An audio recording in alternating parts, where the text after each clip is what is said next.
7 দিন পেরিয়ে গিয়েছে আর এই নিয়ে টানা 6 দিন কাশ্মীরে ফের সংঘর্ষ বিরতি লঙ্ঘন পাকিস্তানের। নিয়ন্ত্রণ রেখা বরাবর বিনা প্ররোচনায় গুলি চালাচ্ছে পাকিস্তান। নৌশেরা সুন্দরবনে আখনুর সেক্টরে রাতভর গুলি বৃষ্টি পাকিস্তানের। P4 insulated water tanks, kitchen and bath fittings, বিশুদ্ধ জল, সুস্থ জীবন, P4 আজীবন।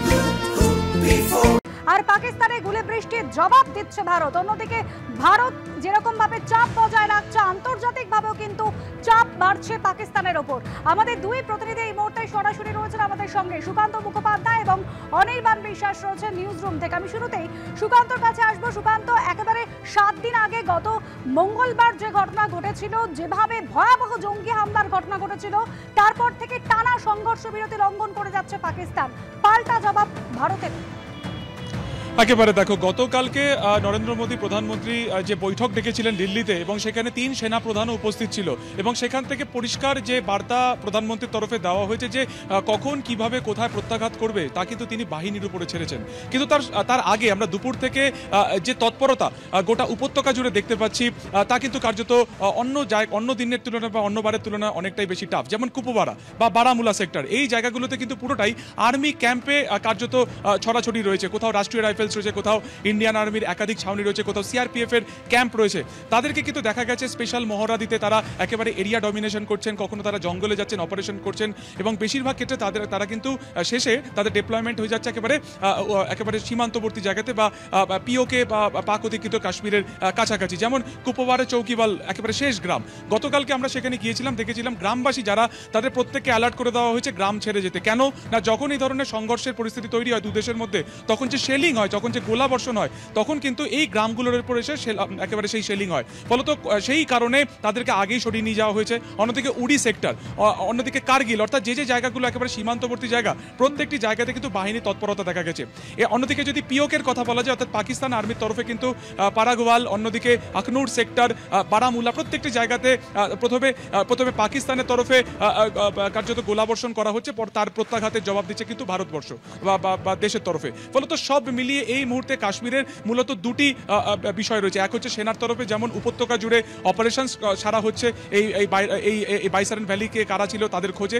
অন্যদিকে বাহিনী তৎপর রয়েছে, তারা গ্রামবাসীদেরকে সরিয়ে দিচ্ছেন, অ্যালার্ট করে দিচ্ছেন, এবং তার পাশাপাশি কিন্তু তাদের তৎপরতা সীমান্ত এলাকায় কিন্তু তৎপরতা বাড়ছে। অন্যদিকে গোটা দেশ কিন্তু প্রত্যাঘাত চাইছে। পেহেলগাঁও কাণ্ডের পর পাকিস্তানকে প্রত্যাঘাতে সেনাকে পূর্ণ স্বাধীনতা দিয়েছেন প্রধানমন্ত্রী। অনির্বাণ বিশ্বাস আমাদের প্রতিনিধি সরাসরি রয়েছেন আমাদের সঙ্গে। অনির্বাণ, কিভাবে কোথায় টার্গেট করা হবে, কিভাবে এই নিয়ে পূর্ণ স্বাধীনতা প্রধানমন্ত্রী, একই সঙ্গে আন্তর্জাতিক স্তরেও কিন্তু পাকিস্তানের ওপর চাপ ক্রমশ বাড়ছে। দেখো, একদমই তাই। আমরা দেখতে পেলাম যে গতকালই কিন্তু প্রধানমন্ত্রী নরেন্দ্র মোদী তিনি যখন প্রধান আমাদের সেনাপ্রধানদের সঙ্গে বৈঠক করলেন, সিডিএসও ছিলেন সেখানে, প্রতিরক্ষা মন্ত্রী ছিলেন, অজিত ডোভাল ছিলেন, তাদের পর থেকেই কিন্তু একটা বার্তা স্পষ্ট করে দিয়েছেন দেশের প্রধানমন্ত্রী যে কখন কোথায় কিভাবে এই হামলা চালানো হবে বা প্রত্যুত্তর দেওয়া হবে বা প্রত্যাঘাত করা হবে, সেই সিদ্ধান্ত নেওয়ার জন্য কিন্তু পূর্ণ স্বাধীনতা দেওয়া হয়েছে 3 সেনাকে। স্বাভাবিকভাবেই এখন অপেক্ষার যে কখন কিভাবে এই প্রত্যাঘাত নেমে আসে পাকিস্তানের উপর।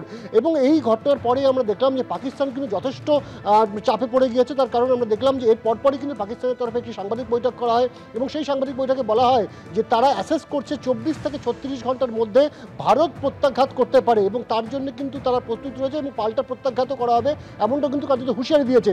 অন্যদিকে যদি আন্তর্জাতিক স্তরে দেখা যায়, তাহলে কিন্তু আমরা দেখেছি যে গতকালকের এই বৈঠকের পরপরই কিন্তু আমরা দেখেছি যে ইউনাইটেড নেশনসের যে সেক্রেটারি জেনারেল যিনি রয়েছেন, সেই অ্যান্টোনিও গুটেরেস, তিনি কিন্তু কথা বলেছেন আমাদের দেশের বিদেশমন্ত্রী এস জয়শঙ্করের সঙ্গে। একই সঙ্গে তিনি কিন্তু ফোনে কথা বলেছেন শাহবাজ শরীফের সঙ্গে, এবং তারা কিন্তু চেষ্টা করছেন যে ভারত এবং পাকিস্তানের মধ্যে যে টেনশন বেড়ে চলেছে, সেই টেনশনকে কোনোভাবে যদি কমিয়ে আনা যায়, এবং তার জন্য কিন্তু তারা মধ্যস্থতা করবার জন্য প্রস্তুত।